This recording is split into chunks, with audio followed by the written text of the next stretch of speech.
네, 저는 오늘 누가복음 2장 8절로부터 14절까지 말씀을 가지고 예수님의 탄생 소식이라고 하는 제목을 가지고 여러분들과 함께 은혜를 나눠보려고 합니다.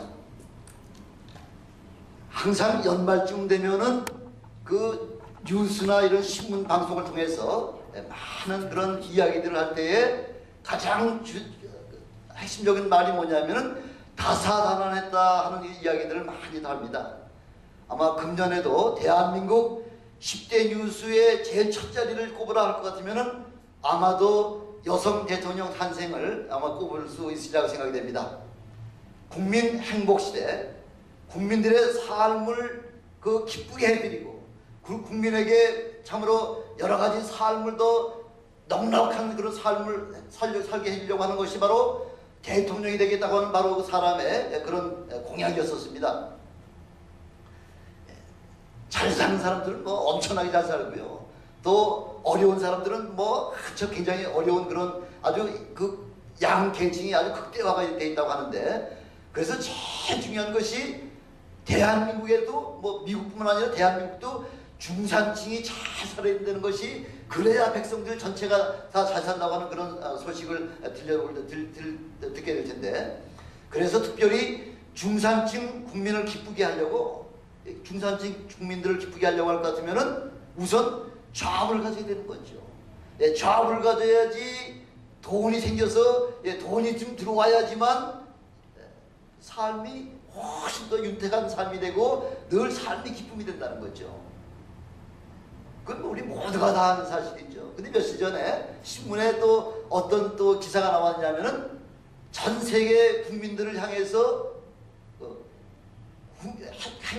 국민 행복 지수라고 하는 그런 지수를 갖다가 파악을 했는데, 세계 제일 최고의 부자라고 하는 이 미국이 세계 몇 등이냐면 34등이에요.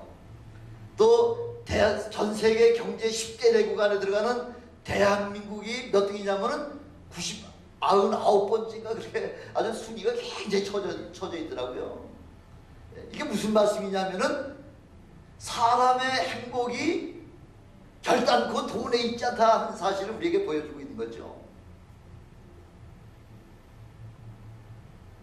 이렇게 참 여러 가지 사람들은 하루하루의 삶을 살면서 어떻게 하면 우리의 삶이 더 풍요롭거나 어떤 우리 마음의 삶의 기쁨이 넘치거나 행복이 넘치는 그런 삶을 살려고 사람들은 창세로부터 지금까지 꾸준하게 그것 때문에 그렇게 애쓰며 노력하며 살아왔던 것이 바로 우리 인간들의 기본적인 삶이라는 거죠. 오늘은 특별히 예수님께서 이 땅에 탄생하신 바로 성탄절 아닙니까? 주님께서 이 땅에 오신 목적을 오늘 누가복음 2장 10절에도 보니까 온 백성에게 미칠 큰 기쁨의 그런 좋은 소식을 전해주려고 그렇게 주님께서 오셨다 하고서 지금 그걸 말씀해주고 있는 거죠. 10절에 보니까. 그래서 예수님의 탄생이라고 하는 것은 첫 번째 바로 2장 10절에도 보니까 세상에서 아주 가장 큰 소식이라는 거죠. 그거보다 더 큰 소식이 없을 만큼 이렇게 엄청나게 큰 소식이라는 거죠. 뭐 대한민국의 10대 뉴스, 전 세계 10대 뉴스를 이것을 그걸 뭐 통틀어서 예수님께서 이 땅에 오신 것보다 더 큰 소식이 없다는 거죠. 매일매일 각종 미디어나 이런 그 방송 매체를 통해서 우리 들려오는 소식들을 볼 것 같으면은 기쁜 소식보다는 오히려 전쟁의 소식과 재앙과 그 재난의 소식, 이런 사건 사고의 소식들로 가득 차 있는 것을 우리가 보게 되지 않습니까? 기쁨과 소망의 메시지는 찾아보기가 힘들다는 거죠. 이럼에도 불구하고 지난 2000년 동안 매년 12월달이 된 것 같으면은 예수님의 탄생 소식으로 말미암아 온 세상이 아주 축제를 갖다 일으키고 있죠. 축제를 갖다 나타내고 있죠. 왜 그렇게 온 세상이 축제의 분위기로다가 돌아가느냐 하면은 하나님이신 예수 그리스도께서 이 세상에 탄생하신 바로 그 놀라운 사건이라고 그 소식 때문에 온 세상이 그걸 기뻐한다는 거죠. 하나님이 이 땅에 오신 것보다 더 기쁜 소식이 있습니까? 더 큰 소식이 있습니까? 없죠. 왜냐하면 요한복음 1장 18절에도 보니까 본래 하나님을 본 사람이 없으되 아버지의 품속에 있는 독생하신 하나님이 나타나셨다 이렇게 말씀하고 있잖아요. 아버지의 품속에 있던 독생하신 하나님께서 이 땅에 태어나셨기 때문에 그 과거 4,000년 동안 예수님이 탄생하시기 전 4,000년 동안은 그 수많은 온 인류가 그렇게 메시아가 오시기를 그렇게 간구했지만은 아무도 하나님을 본 사실이 없다고 말씀하고 있잖아요. 그게 마침내 예수 그리스도께서 이 땅에 태어나심으로 말미암아 4,000년 동안 기다리던 바로 그 메시아를 많은 온 세계 사람들이 다 바라볼 수가 있었다는 거죠. 근데 지금 유대 사람들은요, 뭐 이방 민족은 생각할 거 없이 유대 사람들은 메시아 하면은 누구의 자손으로 온다고요? 예, 다윗의 자손으로 온다는 것을다가 다 그렇게만 알고 있죠. 그거 한 가지만 알고 있죠. 예, 성경에는 예수 그리스도께서 어떤 방법으로 어떤 모양으로 어떤 처지로다가 오신다고 하는 사실을 구체적으로 말씀해 주셨음에도 불구하고 유대 사람들은 오직 다윗의 자손 그 메시아로다가만 그렇게 기억하고 있다는 거죠. 그러니까 하나님이신 예수님이 이 땅에 오셨음에도 불구하고 하나님을 바라볼 수 없는 거죠. 예수님께서는 메시아로다가 오시긴 오시지만은 어떤 예수님? 어떤 메시아? 바로 하나님의 독생하신 그런 하나님이 오시리라고는 우리 인간이라고는 감히 상상을 하지 못했죠. 어떻게 하나님께서 우리 인류의 죄의 문제를 해결하기 위하여 사람의 몸으로 이 땅에 오실 줄이라고 상상을 못했던 것입니다. 그래서 마침내 요한복음 3장 16절에도 그렇게 말씀을 고백하고 있지 않습니까? 하나님이 세상을 이처럼 사랑하셨다는 거죠. 이처럼 사랑하셨기 때문에 독생자를 주셨으니 이는 저를 믿는 자마다 멸망치 않고 영생을 얻게 하려 하심이라. 바로 그 목적 때문에 하나님께서 친히 육신의 몸을 입고 이 땅에 오셨다 하는 사실을 지금 요한복음 3장 16절에 우리에게 그렇게 말씀을 전해주고 계신 겁니다. 우리가 이 땅에 사는 동안에 작은 죄 하나를 지어도 몇 년 동안 숨어서 지내잖아요. 왜? 붙잡히면은 형무소 생활을 해야 되기 때문에 그 작은 죄라고 하더라도 그것 때문에 그냥 몇 년 동안 숨어서 지내는 모습들을 우리가 얼마나 많이 봅니까? 제가 잘 아는 그 한 분도 죄를 짓고 나가지고 계속 숨어 다니니까 아무리 연락을 해도 연락이 잘 안 되더니 어느 날 제 아버님이 돌아가셔서 한국에 나갔더니 이제 그 친구가 왔더라고요. 그래서 이제 밤늦게까지 이제 얘기를 하면서 뭐라고 얘기하느냐면 그동안 자기가 무슨 죄를 저질렀다는 거죠. 뭐 범죄 행위를 해가지고서 이제 형무소에 들어갈 일을 생각하니까 계속 그냥 그 경찰들의 눈을 피해가지고서 몇 년 동안을 아마 돌아다니는 모양이에요. 그래서 뭐 연구도 많이 했겠죠. 법조항도 좀 많이 찾아봤겠죠. 요게 그 유효기간이 언제까지 안 잡히면 괜찮은가 이걸 연구를 해가지고 보니까 자기가 이제 그 모든 그 죄의 그 형무소에 갈 그 죄가 유예가 됐다고 하는 사실을 이제 뭐 10년이면 10년을 지나고 난 다음에 그래도 못 믿어서 한 달쯤 있다가 남대문 경찰서 앞에 갔었다는 거죠. 남대문 경찰서 앞에 가가지고서 경찰서를 향해서 막 욕을 하면서 나오라 그랬다는 거죠. 나 누구누구다 나와봐 하고서 나오게 경찰이 경찰서 바깥에서 시끄럽게 구는 친구가 있으니까 나가서 붙잡아다가 하니까 나 무슨 죄를 저지른 누구누구다 하고서 이제 찾아보니까 10년 전에 범죄를 저질렀다가 다시 이제 나타났는데 당신이 모든 그 범죄 그 시효가 지났습니다 하고서 경찰이 인증을 받았다는 거죠. 요즘 뭐 인증샷이라고 해가지고서 카메라 가지고 자기들 뭐 누구하고 어떤 사람 만나면은 인증샷을 갖다 많이 하는데 이렇게 사람은 작은 죄를 졌다고 하더라도 그 모든 법이 무서워가지고서 계속 숨어 다니잖아요. 지난 나치 독일 때에 그 유대인들을 학살했던 사람은 얼굴을 아주 성형수술을 해가지고 유럽에서 남미로 도망을 가가지고서 성형을 하고 신분을 감추고 밝은 대낮에 활동을 하지 못하고 밤에만 활동하다가 불과 이제 법적 시효가 얼마 남지 않은 그때에 경찰에 체포가 됐잖아요.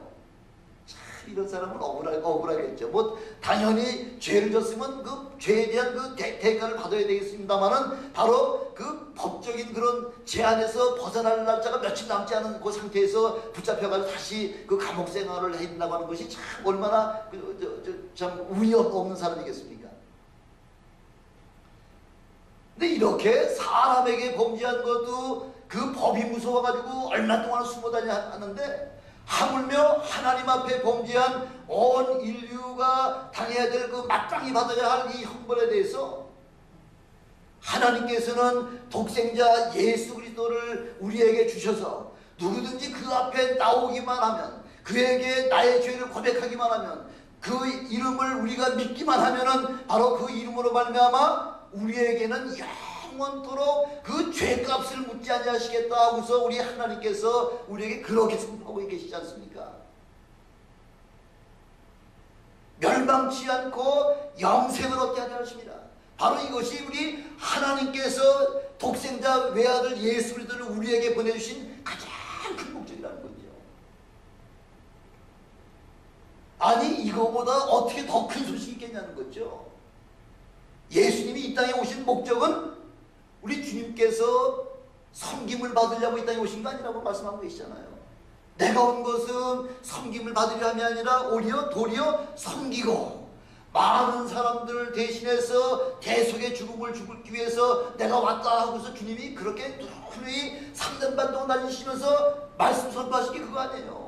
나 너희들에게 섬김받으러 온 거 아니야. 나는 하나님의 아들이지만은 그럼에도 불구하고 나는 너희들의 모든 죄의 문제를 친히 계속해 주기 위해서, 죽기 위해서 이 땅에 왔다 하고서 주님께서 그렇게 누누하게 말씀을 하고 계시죠. 근데 그렇게 말씀하셨음에도 불구하고 사람들은 예수를 하나님의 아들로다가 받아들이지 않냐고 오히려 하나님을 모독한 사람이라고 해가지고 사람을 예수를 죽이려고 그렇게 이제 나오는 거죠. 우리 주님은 뭐라고 말씀하시냐면 하나님과 그의 보내신 자 예수 그리스도를 믿지 않냐는 바로 그것이 죄라는 거죠. 나를 믿지 않냐고 나를 보내신 하나님을 믿지 않냐는 동일한 죄라는 것입니다. 그게 죄뿐만 아니라 저주여 멸망이라고 그렇게 말씀하고 있지 않습니까? 예수님이 어떤 분이세요? 요한복음 1장 10절에 보니까 예수님은 세상을 창조하신 창조주 하나님이시다 이렇게 말씀하고 있잖아요. 그렇지만 세상은 창조주가 이 땅에 오셨음에도 불구하고 세상은 그가 누군지 알지를 못하더라 하고서 그렇게 말씀하고 있지 않습니까? 지난번에도 말씀드렸지만은 유대 백성들은 나면서부터 아이들을 쭉 어머니가 젖을 먹이면서 계속해서 율법을 갖다가 그 어머니가 자식들한테 가르쳐 주는데, 근데 이사야서 53장만은 12살까지 아이 나면서부터 12살까지는 절대 읽지 못하는 장이 바로 이사야서 53장이잖아요. 왜? 예수 그리스도께서 이 땅에 오셔서 하셔야 될 그 사역들이 자세하게 기록이 되어 있기 때문에, 그래서 예수를 메시아로다가 마음으로 영접하고 그를 믿을까봐 어린아 12살 될 때까지는 아예 이사야서 53장 5절 53장을 아주 읽지를 못하게 이렇게 만든 아주 금서의 장으로다 그렇게 명을 해놨다는 것이죠. 이사야 53장에 뭐라고 되어 있죠? 우리의 허물과 우리의 죄악과 우리의 질병의 문제를 해결해 주시기 위해서 메시아가 오셔야 된다 하고서 그걸 우리에게 말씀해 주고 있지 않습니까?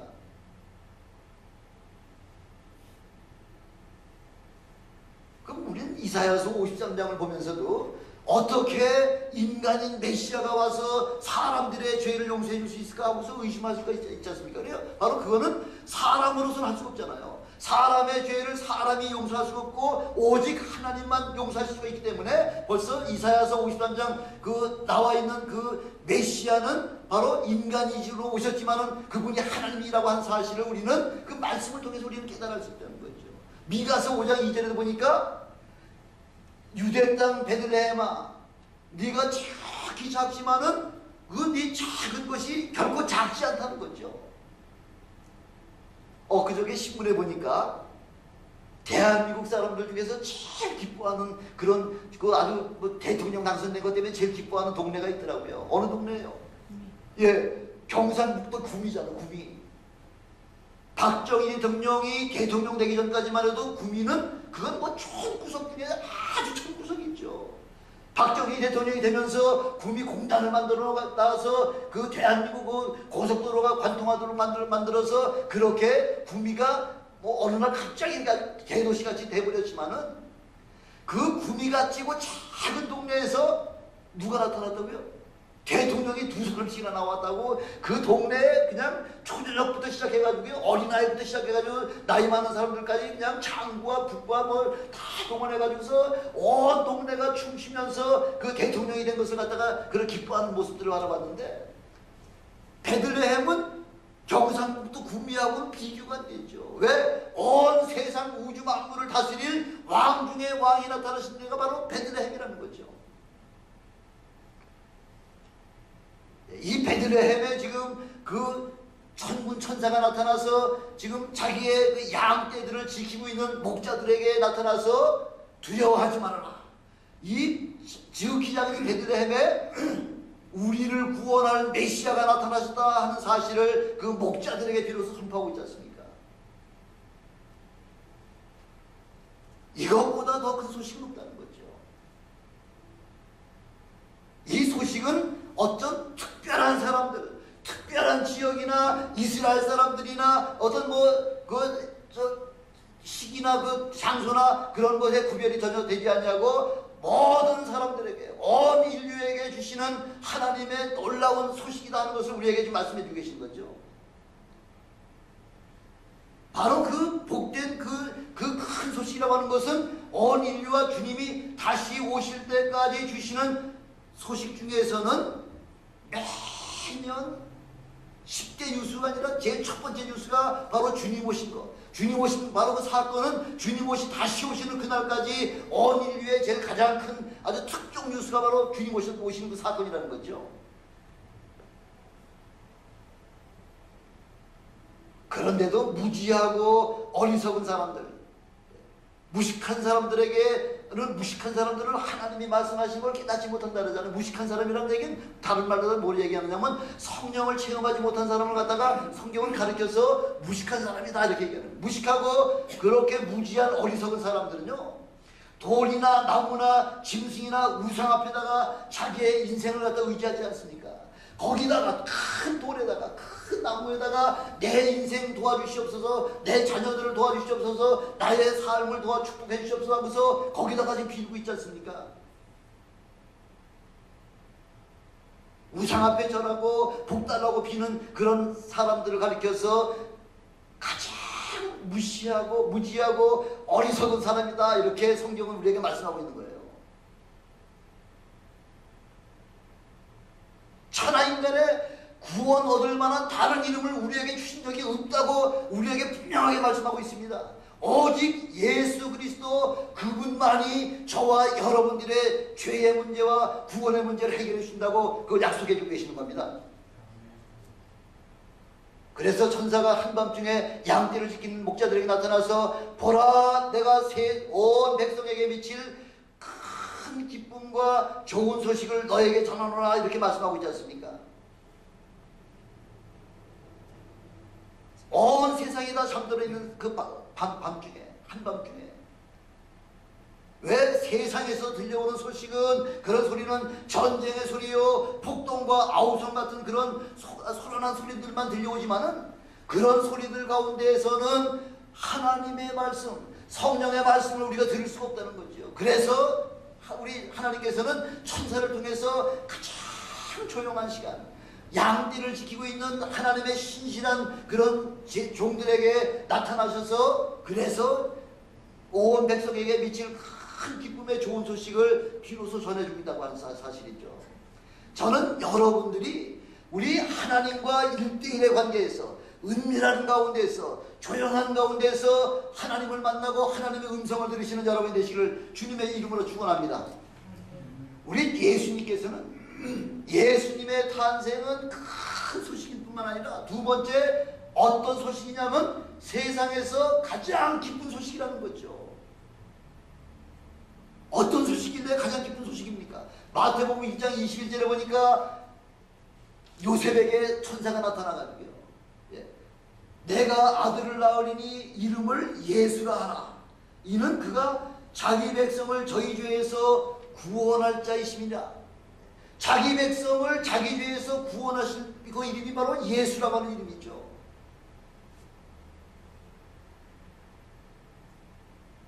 아니, 죽음에서 해방되는 것, 죽음에서 자유케 되는 것보다 더 기쁜 소식이 있습니까? 사형언도 받은 자가 그 대통령 특사로 말미암아 너 오늘부터 무죄 자유 방면해가지고서 석방을 시켜줬을 때에 그 사형수의 그 감동이 얼마나 놀랍겠습니까? 그 가운데 우리 뭐 김대중 대통령도 감옥에서 사형언도 받아가지고서 이제 죽을 날만 기다릴 때에 미국에서 압력을 넣고 전 세계에서 압력을 넣어가지고서 결국은 특사로다가 또 풀려났을 때에 그때 그래서 결국은 대통령까지 되지 않았습니까? 우리 믿는 사람들 중에 대표적인 사람이 한 분 계셨잖아요. 안희숙 여사. 저 LA의 나성 침례교회 거기 그 목사 사모로 계시던 그 안희숙 여사요. 대한민국의 그 외정 정치 때에 그 신사에다가 참배하라고 하는 것 때문에 온 기독교인들이 반대를 했잖아요. 그래서 그 신사 참배 반대하는 것 때문에 다 사형에 처하고 죽는 그런 마당에서 안희숙 여사는 박장로님이라고 하는 분하고 더불어 일본에 들어가서 일본 국회의사당에 들어가가지고요. 예, 국회가 한참 진행되고 있는 그 시간, 그 도중에 그 큰 플래카드 들어갔다 내보내면서 신사참배는 우상숭배이기 때문에 우리 대한민국, 조선민족들은 그 우상숭배를 할 수 없습니다 하고서 거기서 일본 국회의사당에서 아주 그렇게 놀랍게 선포를 하면서 그래서 체포돼가지고서 결국 사형 언도를 받았잖아요.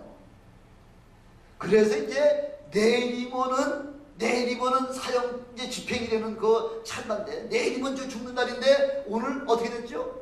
조선이 대한민국이 일본으로부터 해방되는 거로 말미암아 죽기 바로 하루 직전에 해방을 맞아서 죽음에서 그 구원을 받았지 않습니까? 이렇게 육신의 몸이 구원받는 것만 해도 그 감격이 엄청날 텐데 우리는 육신의 구원뿐만 아니라 우리의 영혼까지 영원토록 멸망치 않냐고 죽지 않냐고 그렇게 하나님과 더불어 영생 복락 누릴 수 있는 그 엄청난 특권을 우리에게 주셨다는 것이죠.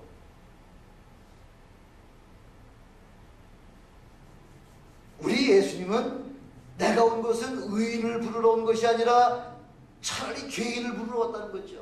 천국에서 아무 회개할 것 없는 의인 99을 인하여 기뻐하는 것보다 죄인 하나가 주님 앞에 회개하고 돌아온 그것이 더 기쁘다고 우리 주님께서 그렇게 말씀하고 있지 않습니까? 바로 저와 여러분 때문에 주님이 이 땅에 오신 거예요. 로마서 3장 10절에 보니까 의인은 없나니 하나도 없다. 예, 다 죄인이라는 거죠. 아무도 온전한 사람 하나도 없다는 거죠. 다 죄인이기 때문에 죄의 싹은 결국은 사망밖에 없다는 거죠. 그래서 우리 같은 이런 죄인들에게 그렇게 죽음이 아니라 영원한 영생을 주시려고 우리 주님께서 온 그 소식이야말로 온 인류에게 주시는 가장 기쁜 소식이다 하고 그걸 말씀해주고 계시는 거죠. 우리 주님은 내가 곧 길이요 진리요 생명이니 나로 말미암지 않고는 아버지께로 올 자가 없다 그렇게 말씀하시면서 예수님 자신이 바로 진리라고 말씀하고 있지 않습니까? 그 진리가 너희에게 임하면 진리가 너희를 자유케 하리라. 예수 그리스도를 영접하는 순간에 여러분들의 모든 영육간의 자유함을 누리시기를 주님으로 축원합니다. 우리 자유라고 하는 것은 진리가 우리를 자유케 한다고 하는 것은 우리의 육신의 문제만 자유한 것이 아니에요. 죄의 영적인 문제에서 자유할 뿐만 아니라 우리의 마음의 문제까지 온전한 자유로 돼야 그 자유가 참 자유라는 것이죠. 이 세상에 이보다 더 큰 기쁨의 소식이라고 하는 것은 없다는 것이죠. 그래서 천국은 어떻게 하는 거예요? 우리는 천국은 침노하는 거라는 거죠. 천국은 그냥 가만히 있어도 우리 그 천국을 우리에게 임해 주신 것이 아니라 천국은 침노한다는 거죠. 침노해야지만 침노해서 그래서 침노하는 자가 천국을 얻을 수 있다 하고서 우리에게 말씀하고 있지 않습니까? 세 번째, 예수님의 탄생의 소식은 큰 소식과 기쁜 소식뿐만이 아니라 우리에게 세상에서 가장 좋은 소식이라는 거죠. 이거보다 더 좋은 소식이 없다는 거죠. 좋은 소식을 갖다가 뭐라고 다른 말로 또 얘기하죠?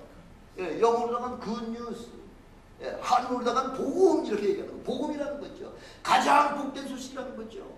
이게 복음이에요.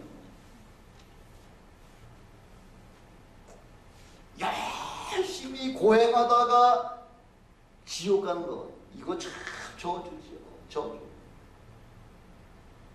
지난번에 한국의 천성산에 그 저기 고속도로 그 터널을 뚫는데 그 터널을 뚫다가 보면은 도롱뇽이, 그걸 뭐 두더지라려나 뭐라 그러나, 도롱뇽이가 뭐지 그게?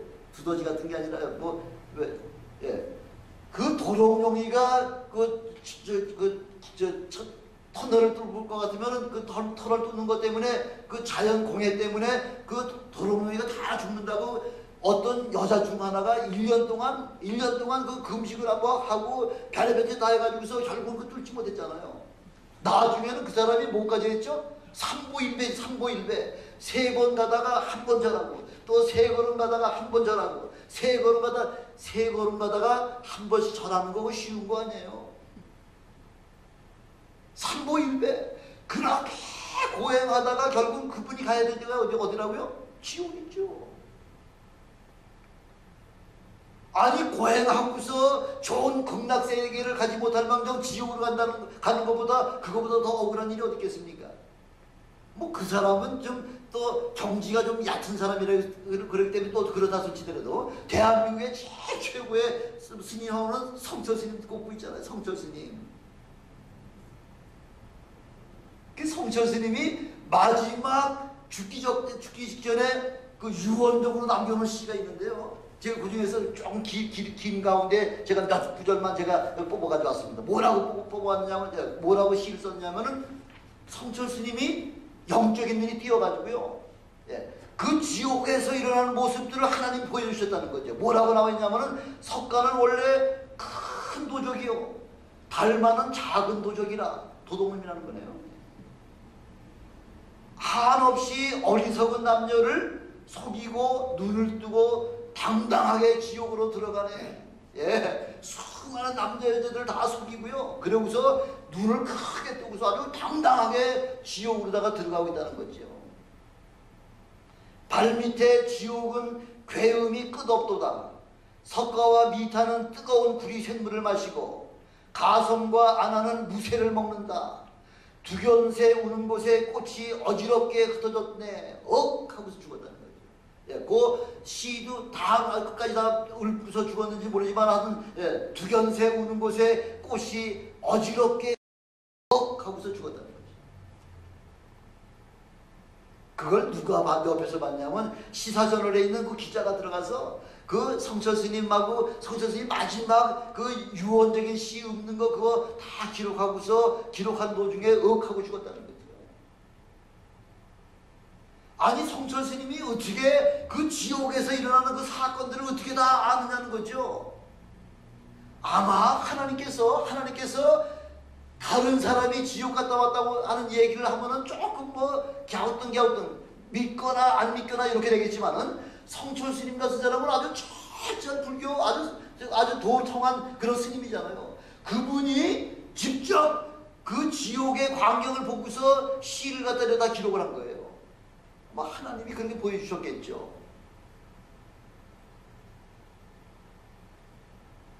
왜냐하면은 자기가 일평생 섬기던 부처를 미화하면 미화했지, 그 부처가 석가는 뭐라고요? 큰 도둑이라는 거죠. 달마는 작은 도둑이고, 그 자기가 모시던 그렇게 우상같이 섬기던 바로 그 석가모니를 그렇게 막소리할 수 있습니까? 그렇게 못하죠. 석가모니가 그 펄펄 끓는 구리물을 마시고 있더라는 거죠. 예, 그 지금 지옥의 광경이 펄펄 끓는 유황불 때문에 구더기도 죽지 않는다는 거예요. 구더기도 탁 가서 금방 타서 죽어버릴 것 같으면 얼마나 좋겠습니까? 그런데 구더기도 죽지 않고 톡 튀고 얼마나 고통스럽겠습니까? 성철 스님이 보통 스님이에요? 예, 잠자는 것도 죄송해가지고서 예, 좌부자 해가지고 앉아가지고서 잠잔 게 17년 동안 그렇게 잠잤다는데, 아니 그렇게 그 가삼을 그 한물 가지고서 30년을 꼬매고 또 꼬매고 또 꼬매고 이렇게 아주 누더기 같이 해가지고서 그렇게 30년을 그렇게 입고서 그리고 호강 한번 해보지 못하고 그 돌 굴 쪽에서 들어가서 거기서 거기서 뭐 참선 같은 거 하고 그렇게 고난을 받은 사람이 글쎄 가야 할 곳이 지옥이라고 하는 사실을 자기 눈으로 직접 보고서 시까지 기록을 해놓고 죽었잖아요. 93년 11월 5일자예요. 제 얘기 아니고 본인이 쓴 거예요. 본인이 쓴 거야 믿을 수 있겠죠. 그러나 우리 예수님께서는 종의 모습으로 오셔서 우리 죄인들을 섬기시고 죽기까지 섬겨주신 분이 바로 우리 주님이시지 않습니까? 어떻게 섬기셨나요? 우리의 죄값을, 주님의 피값을 지불하시고서 여러분 한 분 한 분들을 구원의 반열로다가 다 인도해 주셨다는 것이죠. 그래서 요한복음 10장 10절 하절에 보니까 인자는 양으로 생명을 얻게 하되 더 풍성히, 여러분들을 다 양으로 다 비유하잖아요. 예, 양으로 생명을 얻게 하되, 생명을 주실 뿐만 아니라 그냥 조금 간신히 그냥 뭐 목숨만 당당 나갈 정도로 그렇게 생명을 주시는 것이 아니라 우리 주님께서 여러분들에게 생명을 주실 때는 아주 풍성하게 차고 넘치게 막 누르고 흔들어 차고 넘치도록 주시는 것이 바로 우리 주님께서 우리에게 주시는 축복이라는 거죠.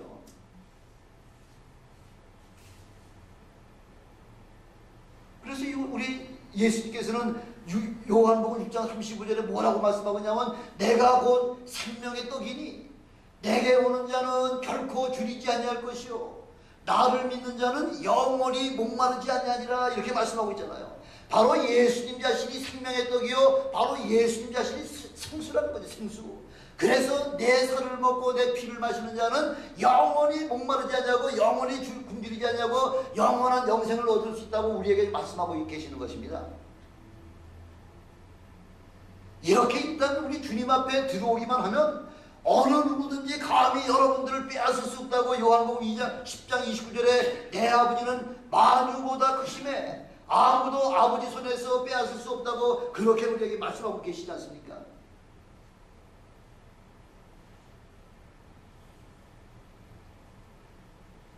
그래서 우리는 주 안에서 먹고 마시고 우리를 지켜주시고 우리에게 영생을 주시고 그렇게 우리에게 풍성한 삶을 주신다는 거죠. 그럼에도 불구하고 여러분 혹시라도 뭐 부족한 거 있으십니까? 이보다 더 좋은 소식을 여러분 들어보셨습니까? 우리 주님 안에 들어오기만 하는 거죠. 그럼 우리 주님께서 여러분들을 마음껏 먹고 마시고 지켜주시고 영생의 축복을 주신다고 약속해주고 계시는 겁니다. 그러나 세상 사람들은 영생보다는 당장 눈앞에 있는 먹고 사는 거, 목구멍이 부족전이니까 이 먹고 사는 거에 대해서 더 거기에 대해서 목말라고 있는 거죠. 물질에 더 관심이 있죠. 영생보다는. 그래서 누가복음 12장 19절에 20절에 보니까 주님이 그러시잖아요. 그 부자 청년이 야 이제 뭐 내가 뭐 시큰 먹고 마실 거 잔뜩 사놨으니 이제 평안히 쉬고 먹고 마시고 즐거워하자 이렇게 할 때에 주님이 뭐라고 말씀하시죠? 하나님은 이르시되 어리석은 자여 오늘 밤에 내 영혼을 도로 찾으리니 그러면 네가 그동안 벌어놓은 모든 재산 그것이 네 것이 되겠느냐 이렇게 말씀하고 있지 않습니까? 예, 아무리 우리가 뭐 두 짭, 뜨리짭, 뭐 세 잡, 네 잡을 해가지고서 벌어놔가지고 쓰고 싶은 거 못 쓰고 먹고 싶은 거 못 쓰고 그렇게 모아놨다고 하더라도 어느 날 좀 편안하게 될 만쯤 될 때에 오늘 밤에 내 영혼을 취하면 그 남은 재산이 네 것이 되겠느냐. 제가 잘 아는 분이요, LA에서 굉장히 크게 저기 청소 사업을 해가지고 굉장히 큰 사업을 하고 계신 분, 한 분 계시는데 고생, 두 부부가 고생 무지하게 했는데 이제 좀 살만하니까 그 부인이 돌아가셨어요. 그리고 엉뚱한 분이 들어오셔가지고서 아주 지금 뭐 호강을 해도 보통 하는 걸 아닌 것을 내가 봤는데, 예. 그렇죠. 우리는 이 육신을 위해서 준비하는 것이 아니라 영원한 영생을 위해서 준비하시는 여러분이 되시길 주님으로 축원합니다. 예. 바로 이렇게 오늘이라도 우리 주님이 부르시면 우리 모든 거 다 놓고, 아니면 좀 몰래 좀 감춰놓은 거 한 10,000불 있는데 이건 좀 쓰고 가고 싶다고 해도 예, 소용없어요. 다 놓고 가셔야 되는 거예요. 예수님의 탄생 소식은 바로 지금이라도 이 세상에서, 지금 바로 이 순간에도 바로 그거보다 더 큰 소식이 없다는 거죠. 그거보다 더 기쁜 것이 없다는 거죠. 그거보다 더 좋은 소식이 없다는 거죠. 주님이 이 땅에 오셔서 저와 여러분들을 향해서 모든 걸 다 예비해 놓으시고 다 준비해 놓으신 바로 그 소식이야말로 이 세상의 가장 큰 소식이요, 가장 기쁘고 가장 좋은 소식이라는 것입니다. 바로 이 소식을 받았으면 이제는 전해야 된다는 거죠. 너도, 내가 받은 은혜 너도 좀 같이 받아봐 하고서 많은 사람들에게 증거하실 때, 바로 이 12월은 한 해를 마무리하는 그런 마무리하는 절기일 뿐만 아니라 바로 우리 주님께서 우리에게 주셔서 그동안 미처 하지 못한 것들을 다시 한번 기억나게 하시고요, 깨닫게 하시고요, 미처 못한 것 다시 한번 우리로 하여금 행할 수 있도록 그렇게 준비시켜주는 그런 엄청난 축복의 계절이라는 거죠. 바로 이 성탄, 금년 성탄절에 우리 모두가 세계 가장 최고의 성탄절이, 내 인생에 지금까지 나 살아온 내 인생 중에서 가장 최고의 성탄절을 맞이하시는 저와 여러분이 되시길 주님의 이름으로 축원합니다. 네, 기도하시겠습니다. 전능하신 아버지 하나님 감사합니다. 아버지 하나님, 오늘은